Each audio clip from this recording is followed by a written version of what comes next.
The gentleman from Texas, Mr. McCall. The gentleman from Florida, Mr. Waltz. The gentleman from Kentucky, Mr. Barr. The gentleman from Pennsylvania, Mr. Fitzpatrick. The gentleman from Wisconsin, Mr. Gallagher. The gentlewoman from California, Mrs. Kim. The gentleman from North Carolina, Mr. Rouser. The gentleman from South Dakota, Mr. Johnson. The gentleman from South Carolina, Mr. Wilson. The gentleman from New York, Mr. Jeffries. The gentlewoman from Massachusetts, Ms. Clark. The gentleman from California, Mr. Aguilar. The gentlewoman from Washington, Ms. Delbin. The gentleman from Colorado, Mr. Neguse. The gentleman from New Jersey, Mr. Pallone. The gentleman from New York, Mr. Meeks. The gentleman from California, Mr. Barra. The gentlewoman from Washington, Ms. Jayapal. The gentleman from California, Mr. Khanna. The gentleman from Illinois, Mr. Krishnamurti. The gentleman from Michigan, Mr. Tanadar. The members of the escort. Oh, sorry. The President of the Senate, at the direction of that body, appoints the following senators as members of the Committee on the part of the Senate to escort His Excellency Narendra Modi, Prime Minister of the Republic of India, into the House chamber. The Senator from New York, Mr. Schumer. The Senator from Illinois, Mr. Durbin. The Senator from Minnesota, Ms. Klobuchar. The Senator from Virginia, Mr. Warner. The Senator from New Jersey, Mr. Menendez. The Senator from Kentucky, Mr. McConnell. The Senator from West Virginia, Mrs. Capito. The Senator from Iowa, Ms. Ernst. The Senator from Montana, Mr. Daines. And the Senator from Idaho, Mr. Risch. That is. The members of the escort committee will exit the chamber through the lobby doors.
Mr. Speaker, the Acting Dean of the Diplomatic Corps.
Mr. Speaker, the President's Cabinet.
of the Republic of India.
Members of Congress, I have the high privilege and distinct honor of presenting to you His Excellency Narendra Modi, the Prime Minister of the Republic of India.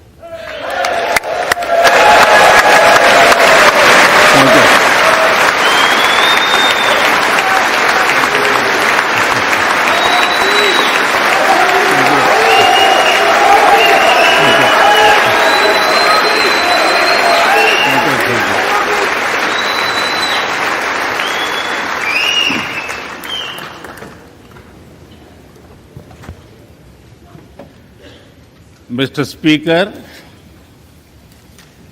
Madam Vice President, distinguished members of the U.S. Congress, ladies and gentlemen, Namaskar.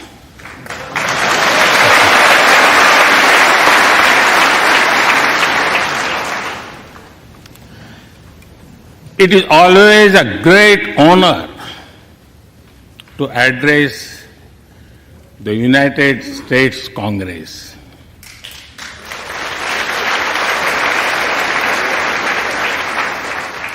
It is an exceptional privilege to do so twice.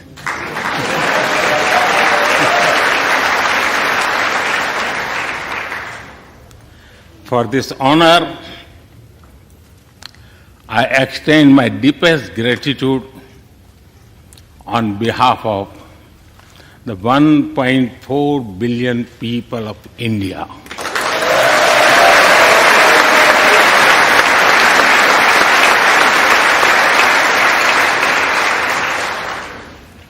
I see that nearly half of you were here in 2016. I feel your warmth as old friends. I can also see the enthusiasm of a new friends in the other half. I remember Senator Harry Reid, Senator John McCain, Senator Orrin Hatch, Elijah Cummings, Elsie Hastings, and others who I met here in 2016 and who are sadly no longer with us. Mr. Speaker, standing here 7 Junes ago, that is the June when Hamilton swept all the awards, I said that the hesitations of history were behind us. Now, when our era is at a crossroads, I am here to speak about our calling for this century.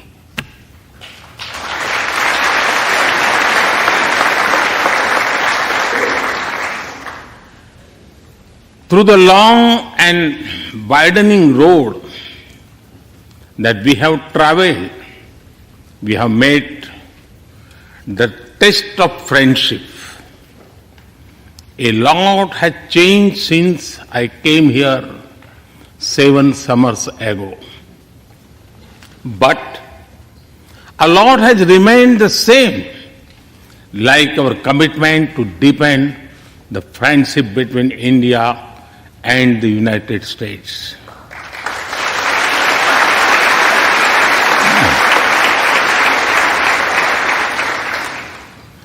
In the past few years, there have been many advances in AI, artificial intelligence. At the same time, there have been even more momentous development in another AI, America and India.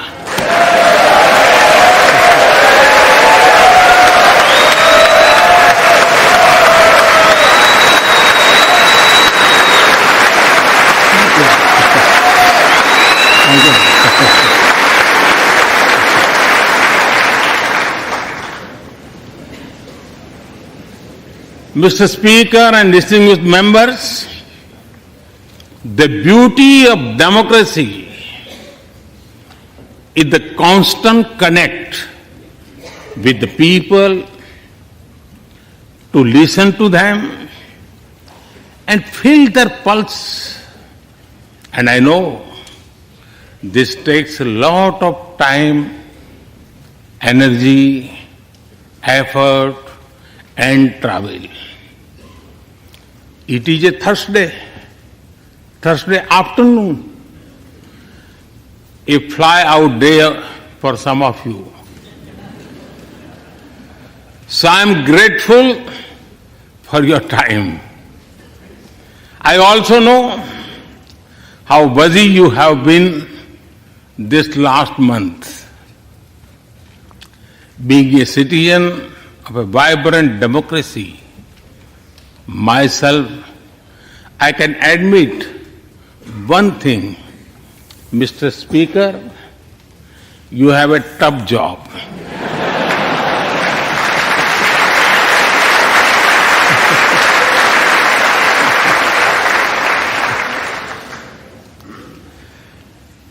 I can relate to the battles of patience, persuasion, and policy. I can understand the debate of ideas and ideology. But I am delighted to see you come together today to celebrate the bond between world's two great democracies, India and the United States. Thank you.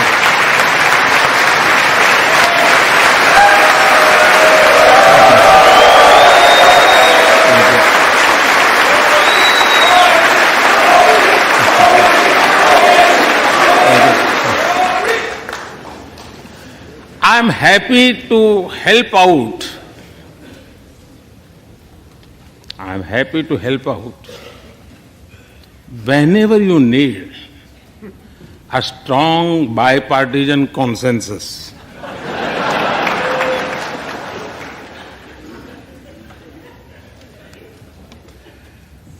There will be and there must be a contest of ideas at home. But we must also come together as one when we speak for our nation.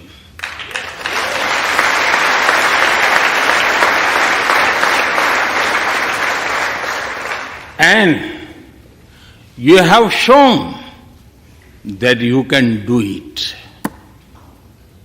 Congratulations.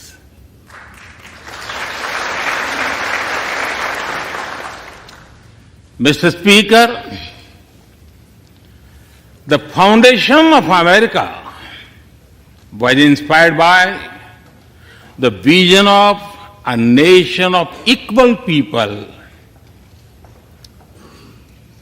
Throughout your history, you embrace people from around the world and you have made them equal partners in the American dream.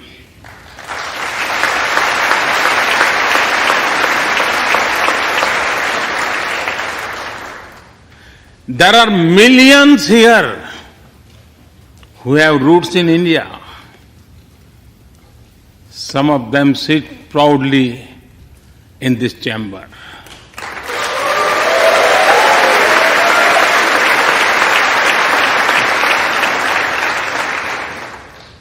And there is one behind me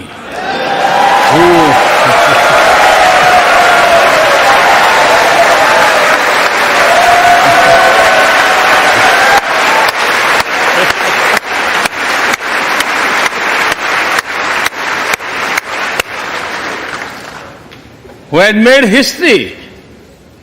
I am told that the Samosa caucus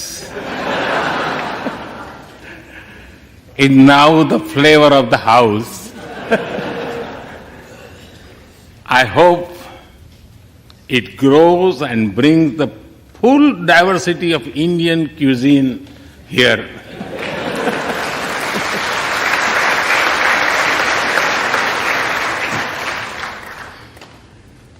Over 2 centuries, we have inspired each other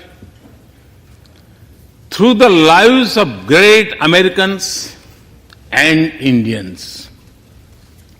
We pay tribute to Mahatma Gandhi and Martin Luther King Jr.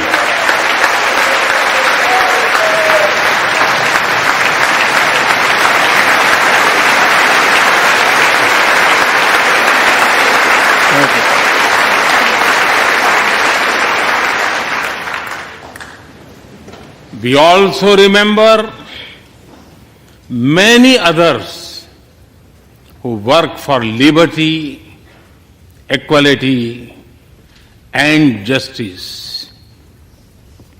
Today, I also wish to pay heartfelt tribute to one of them, Congressman John Lewis.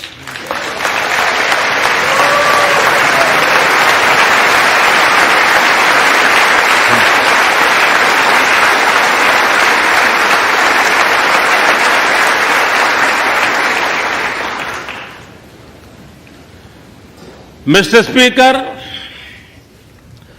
democracy is one of our sacred and shared values. It has evolved over a long time and taken various forms of systems. Throughout history, however, one thing has been clear. Democracy is the spirit that supports equality and dignity.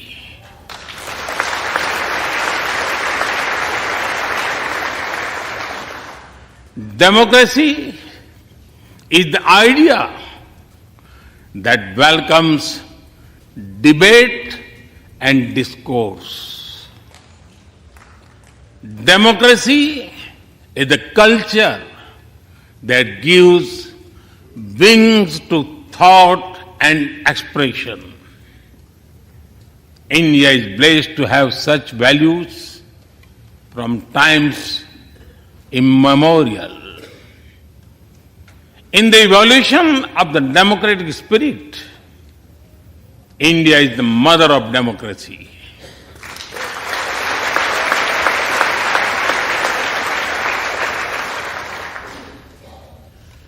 Millennia ago, our oldest scripture said, Ekam Sat Vipra Bahudha Vadanti. It means that truth is one, but the wise express it in a different ways. Now, the US is the oldest and India the largest democracy. Our partnership augurs well for the future of democracy.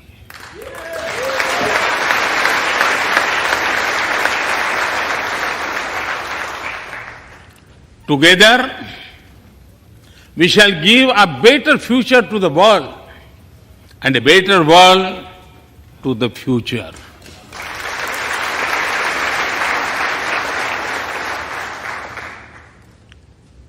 Mr. Speaker, last year, India celebrated 75 years of its independence. Every milestone is important, but this one was a special. We celebrated a remarkable journey of over 75 years of freedom after 1,000 years of foreign rule in one form or another. This was not just a celebration of democracy, but also of diversity. Not just of constitution, but also of its spirit of a social empowerment. Not just of our competitiveness and cooperative federalism, but also of our essential unity and integrity.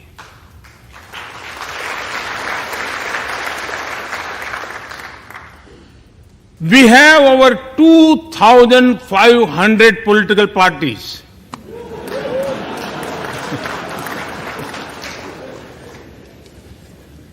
Yes, you heard that right. 2,500. About 20 different parties govern various states of India.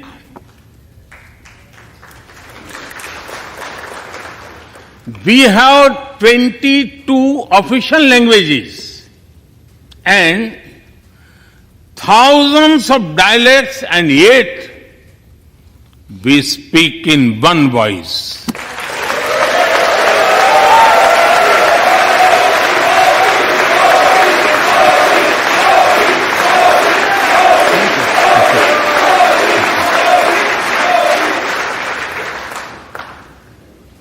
Every 100 miles, our cuisine changes.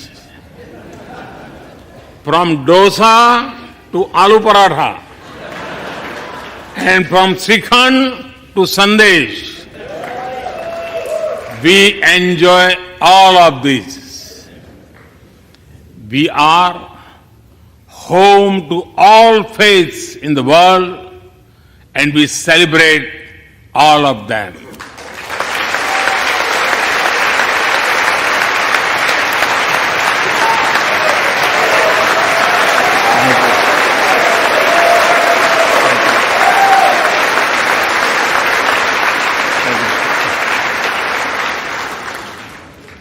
In India, diversity is a natural way of life. Today, the world wants to know more and more about India. I see that curiosity in this house too. We were honored to receive over 100 members of the US Congress in India over the last decade.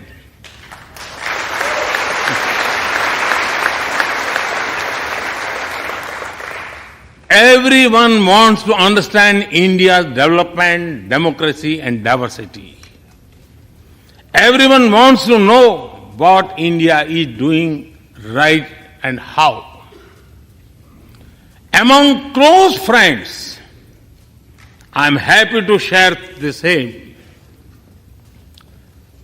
Mr. Speaker, when I first visited the US as a Prime Minister, India was the 10th largest economy in the world.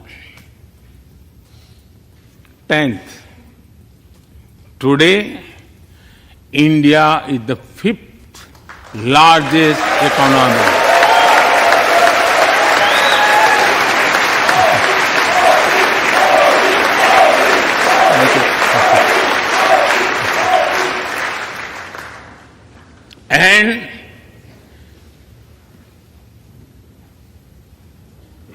And India will be the 3rd largest economy soon.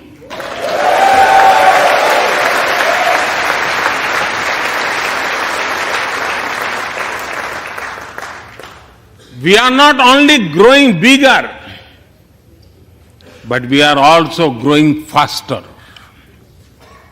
When India grows, the whole world grows.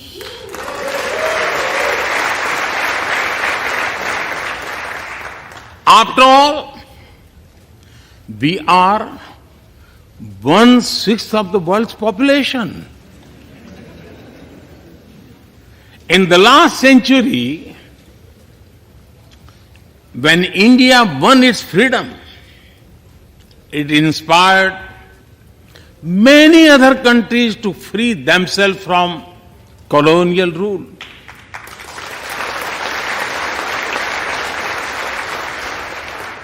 In this century, when India sets benchmark in growth, it will inspire many other countries to do the same.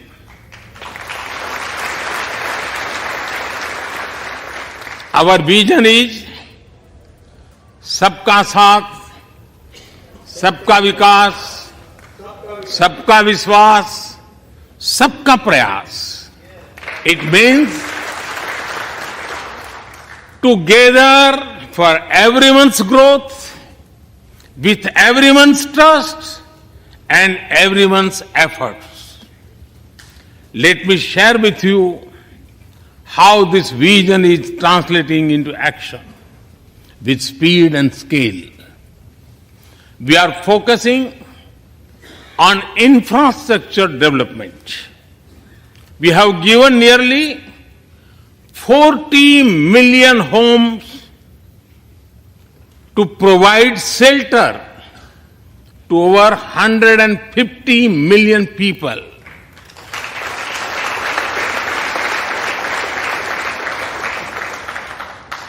That is nearly 6 times the population of Australia.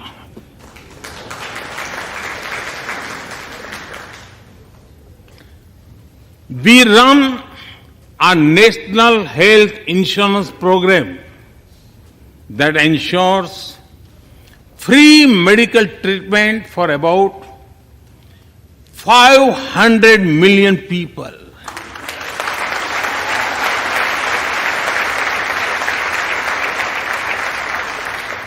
$500 million people, that is greater than the population of South America. We took banking to the unbanked with the world's largest financial inclusion drive.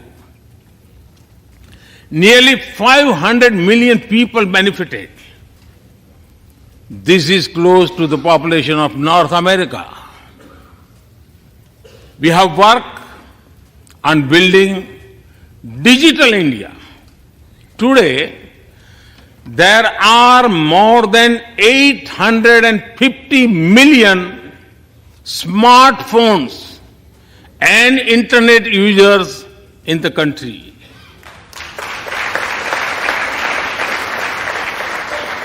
This is more than the population of Europe.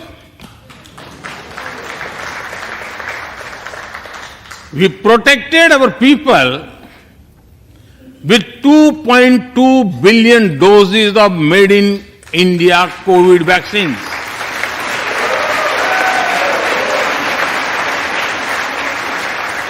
And that too free cost.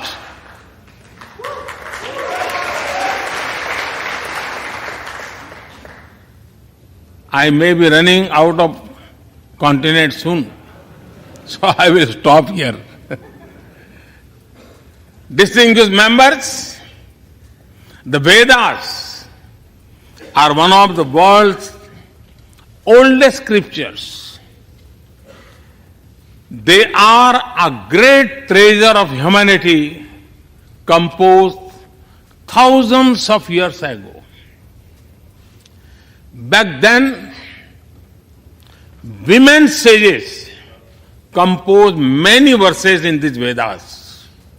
And today, in modern India, women are leading us to a better future.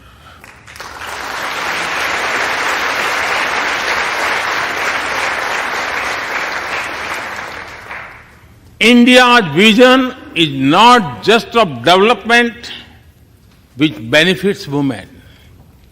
It is of women-led development where women lead the journey of progress.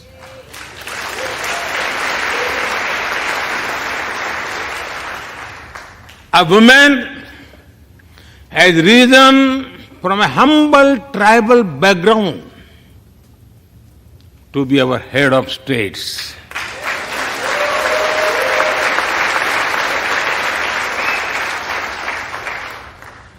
Nearly 1.5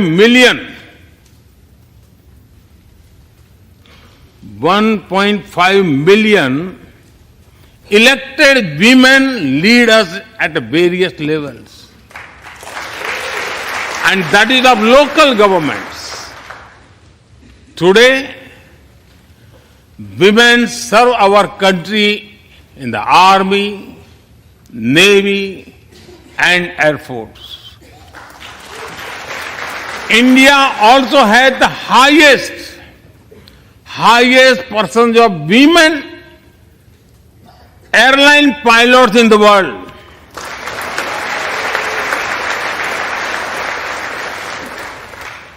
And they have also put us on Mars by leading our Mars mission.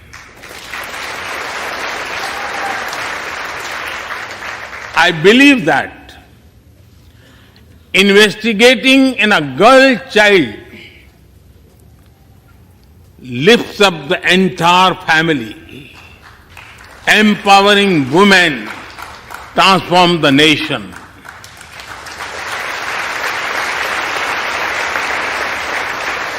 Mr. Speaker, India is an ancient nation with a youthful population. India is known for its traditions, But the younger generation is also making a hub of technology, be it creative reels on Insta or real-time payments. Coding or quantum computing, machine learning or mobile apps, fintech or data science, the youth of India are a great example of how a society can embrace latest technology. In India, technology is not about innovation, but also about inclusion. Today, digital performance are empowering the rights and dignity of people while protecting privacy. In the last 9 years, over 1 billion people got a unique digital biometric identity connected with their bank accounts and mobile phones. This digital public infrastructure helps us reach citizens within seconds with financial assistance. 850 million people receive direct benefit financial transfers into their accounts. 3 times a year, over 100 million farmers receive assistance in their bank accounts at the click of a button. The value of such transfer has crossed $320 billion. And we have saved over $25 billion in the process. If you visit India, you will see everyone is using phones for payments, including street vendors. Last year, out of every 100 real-time digital payments in the world, 46 happened in India.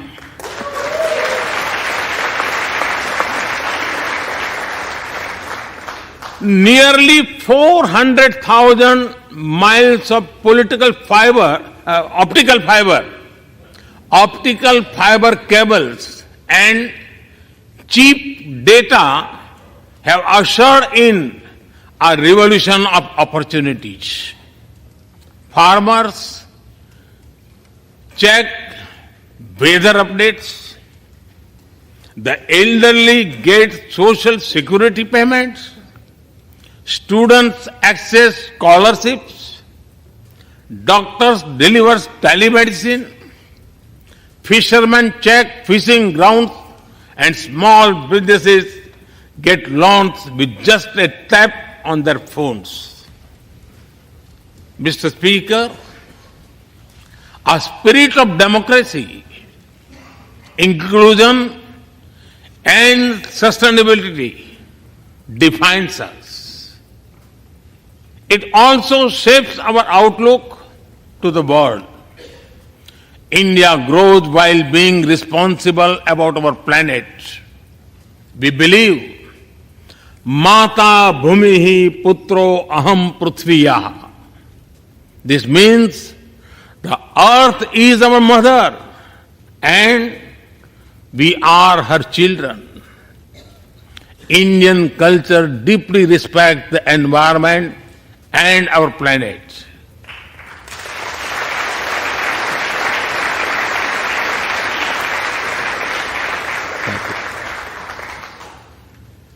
While becoming the fastest growing economy, we grew our solar capacity by 2,300%. Yes, you have heard right. 2,300%.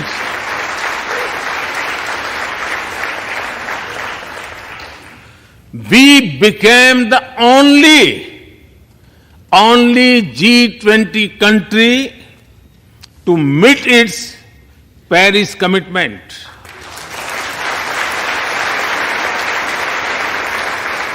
We made renewables account for over 40% of our energy sources, 9 years ahead of the target of 2030. But we did not stop there. At the Glasgow summit, I proposed Mission Life, lifestyle for environment. This is a way to make sustainability a true people's movement. To leave it to be the job of governments alone, by being mindful in making choices, every individual can make a positive impact.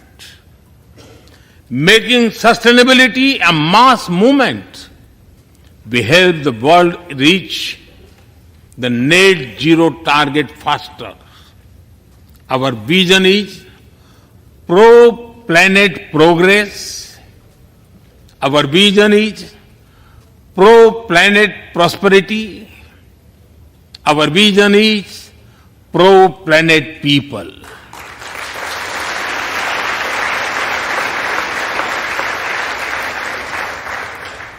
Mr. Speaker, we live by the motto of Vasudhaiv Kutumbakam, or the world is one family.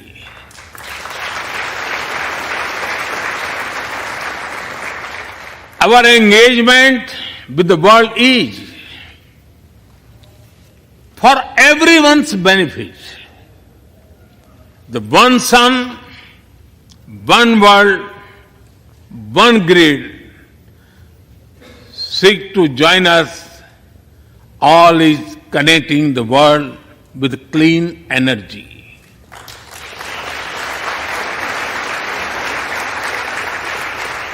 One Earth, One Health is a vision for global action to bring quality health care to everyone, including animals and plants. The same spirit is also seen in the theme when we chair the G20, One Earth, One Family, One Future. We advance the spirit of unity through yoga as well.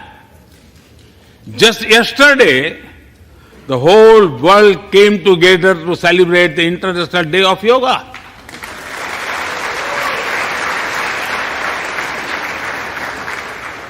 Just last week, all nations joined our proposal at the UN to build a memorial wall to honor the peacekeepers. And this year, the whole world is celebrating the International Year of Millets to promote sustainable agriculture and nutrition alike. During COVID, we delivered vaccines and medicines to over 150 countries. We reach out to others, being disasters as first responders, as we do for our own. We share our modest resources with those who need them the most. We build capabilities, not dependencies.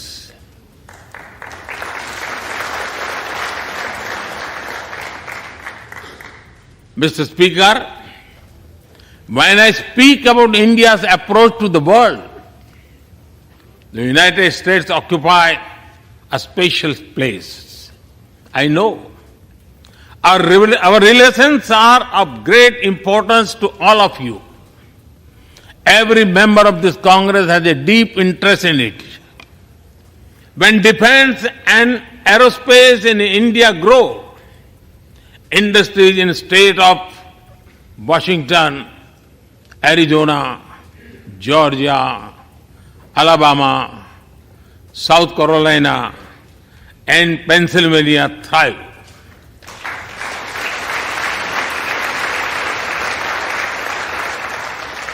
When American companies grow, their research and development centers in India thrive. When Indians fly more, a single order for aircraft creates more than 1 million jobs in 44 states in America.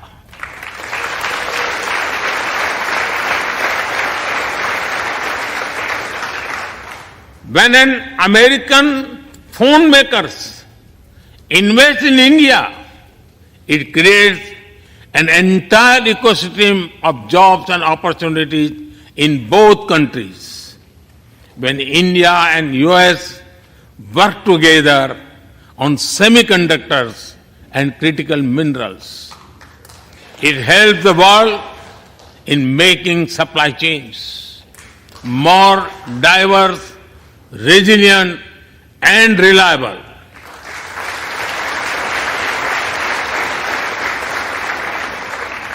Indeed, Mr. Speaker, we were strangers in defense cooperation at the turn of century. Now, the United States has become one of our most important defense partners.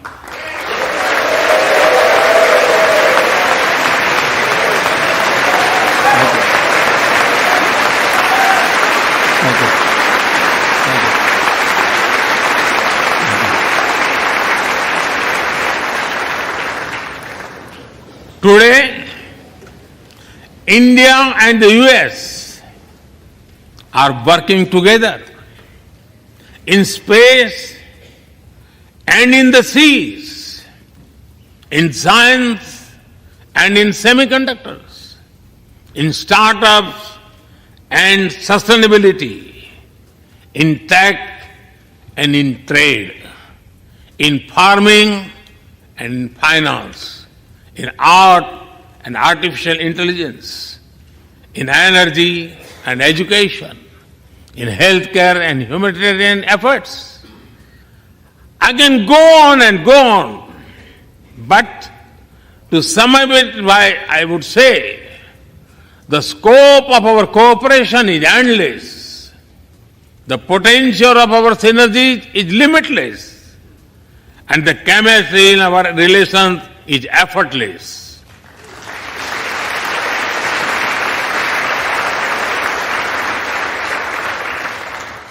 In all this, Indian Americans have played a big role.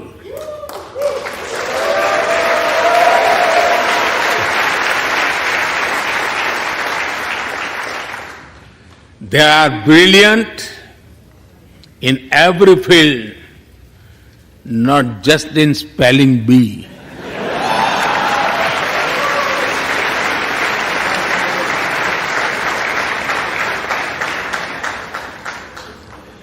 With their hearts and minds, talent and skills, and the love for America and India, they have connected us. They have unlocked doors. They have shown the potential of our partnership. Mr. Speaker, distinguished members, every Indian Prime Minister and American President of the past has taken our relationship further. But our generation has to honor of taking it to greater heights.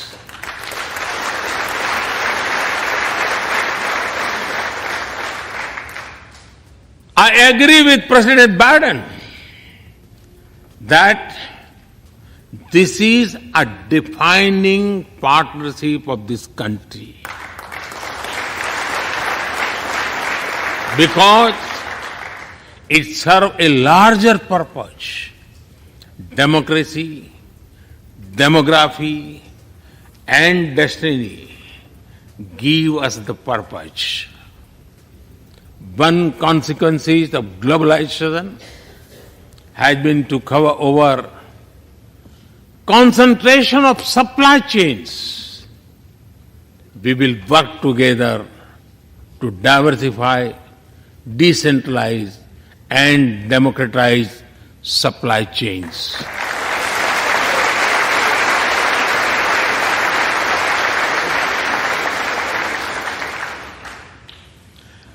Technology will determine the security, prosperity, and leadership in the 21st century.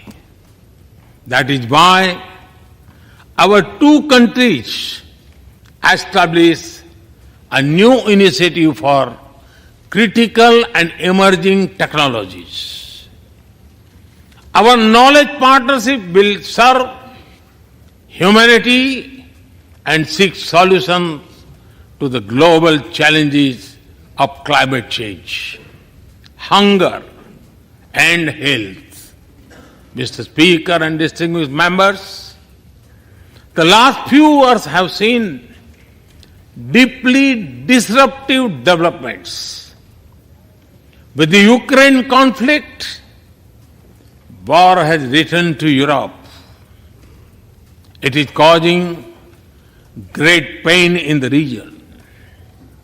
Since it involves major powers, the outcomes are severe.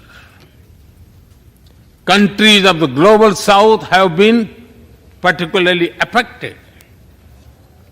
The global order is based on the respect for the principle of the UN Charter, peaceful resolution of disputes, and respect for sovereignty and territorial integrity.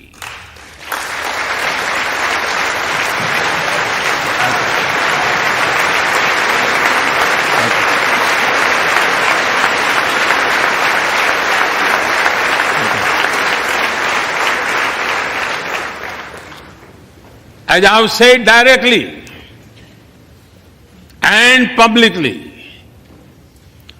this is not an era of war.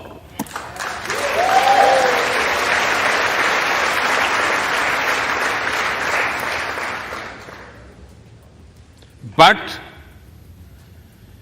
it is one of dialogue and diplomacy.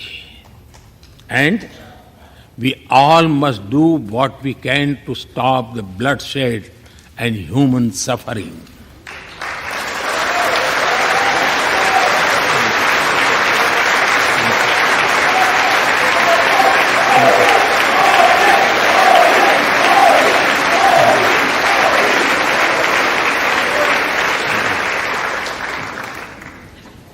Mr. Speaker,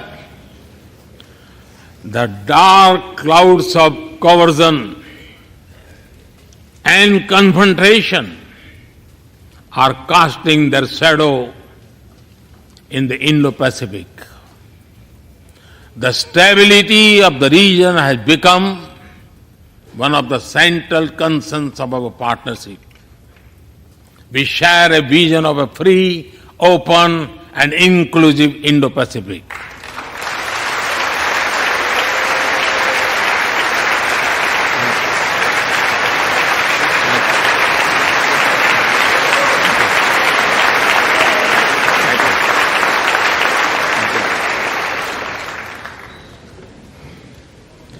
Connected by secure seas, defined by international law, free from domination, and anchored in ASEAN centrality. A region where all nations, small and large, are free and fearless in their choices, where progress is not suffocated by an impossible burdens of debt.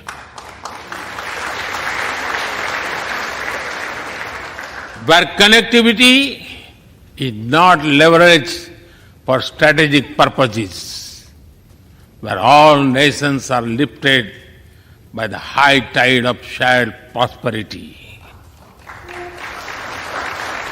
Our vision does not seek to constrain or exclude, but to build a cooperative region of peace and prosperity. We work through regional institutions and with our partners from within the region and beyond. Of this, Code has emerged as a major force of good for the region.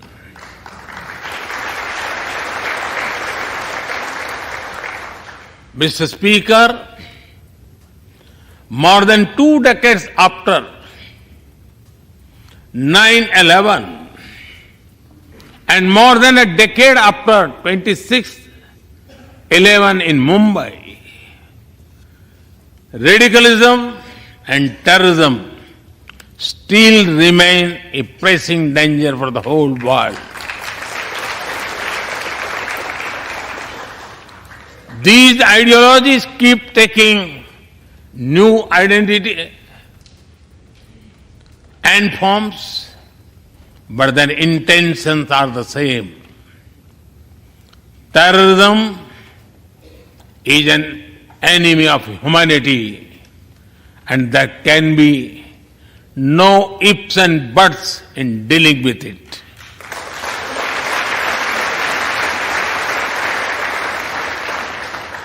We must overcome all such forces sponsoring and exporting terror.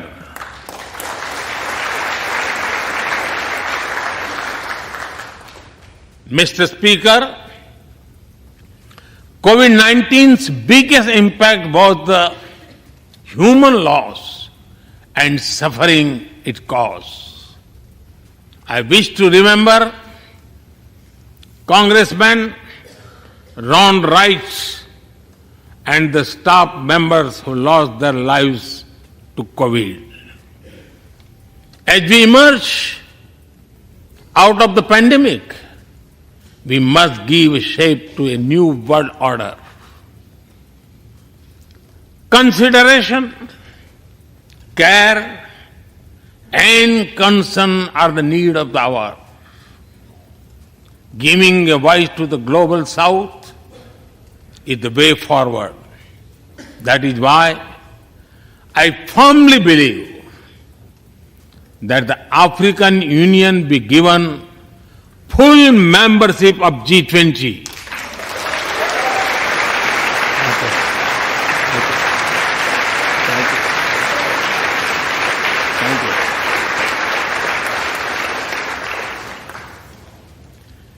We must revive multilateralism and reform multilateral institutions with better resources and representation that applies to all our global institutions of governance, especially the United Nations.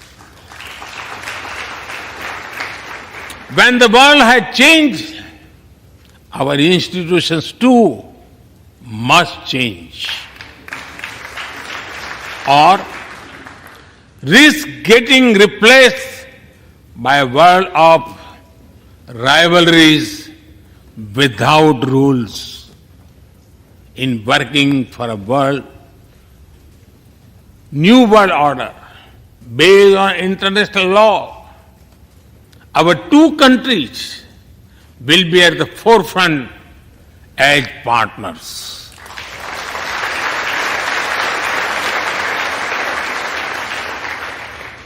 Mr. Speaker and distinguished members, today we stand at a new dawn in our relationship that will not only shape the destiny of our two nations, but also that of the world.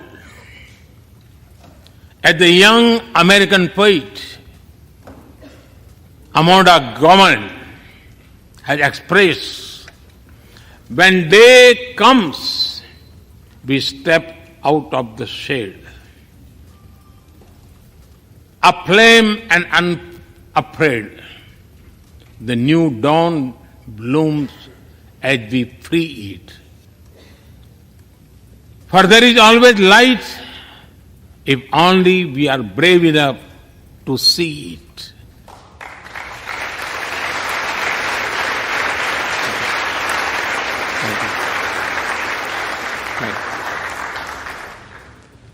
Our trusted partnership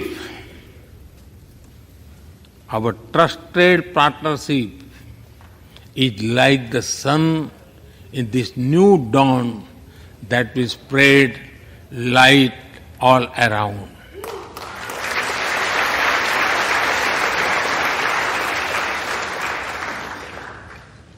I am reminded of a poem that I once wrote. आसमान में सिर उठाकर, आसमान में सिर उठाकर, घने बादलों को चीरकर, रोशनी का संकल्प ले, अभी तो सूरज उगा है।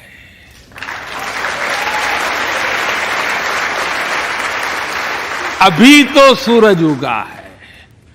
दृढ़ निश्चय के साथ चलकर, दृढ़ निश्चय के साथ चलकर, हर मुश्किल को पार कर, घोर अंधेरे को मिटाते, घोर अंधेरे को मिटाने अभी तो सूरज उगा है।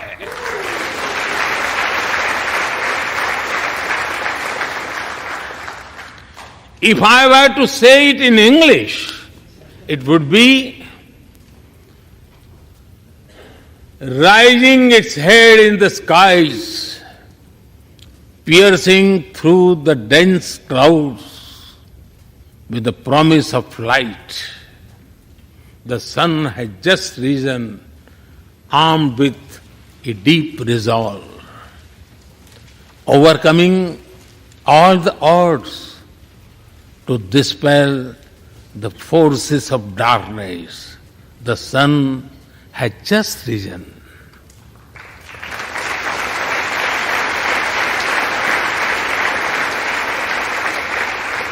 Mr. Speaker and distinguished members, we come from different circumstances and history, but we are united by a common vision and by a common destiny. When our partnership progresses, economic resilience increases, innovation grows, science flourishes, knowledge advances, humanity benefits, our seas and skies are safer, democracy will shine brighter, and the world will be a better place. That is the mission of our partnership. That is our calling for this century. Mr. Speaker and distinguished members, even by the high standards of our partnership, this visit is one of the great positive transformation. Together, we shall demonstrate that democracy is better and democracy deliver.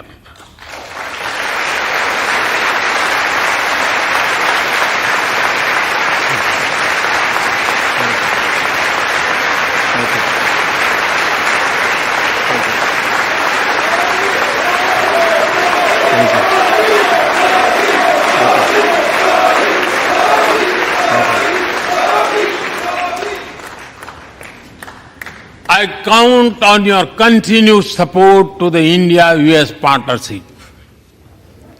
When I was here in 2016, I said that our relationship is primed for a momentous future. That future is today.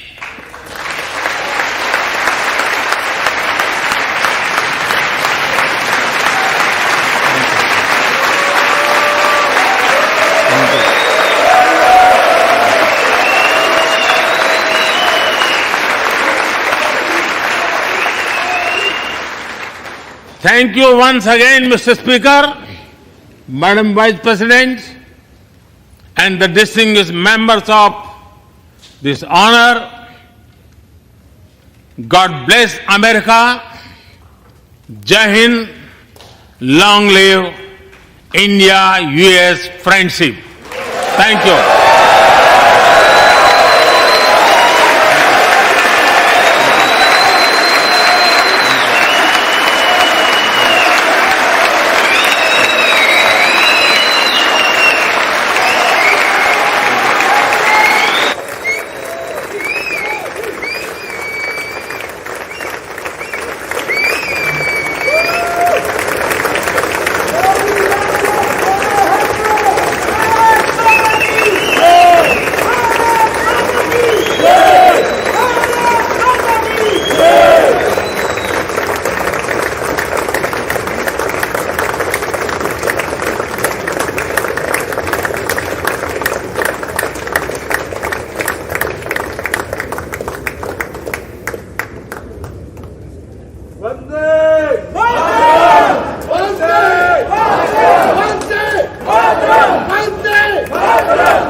Madam Vice President, distinguished members of the US Congress, ladies and gentlemen, Namaskar.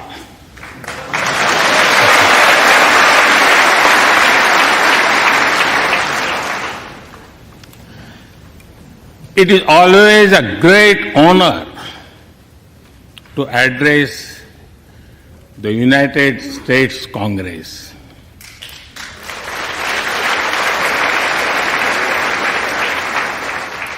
It is an exceptional privilege to do so twice.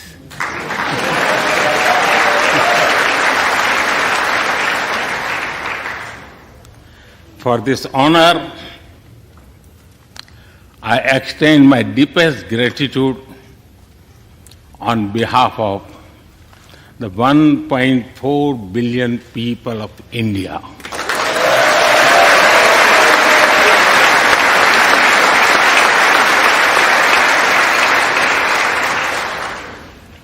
I see that nearly half of you were here in 2016.